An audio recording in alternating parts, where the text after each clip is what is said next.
This is Jingwu 3D cleaning robot. Its function is to clean the bathroom in 360 degrees. Let's take a look at how it works.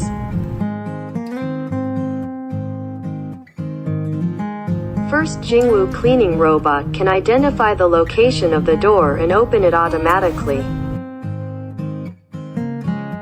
After arriving in the bathroom, the robot will take the tools on its body and start its clean routine. Now it's cleaning the mirror. Mirror cleaning requires professional detergent in addition to scraper tools.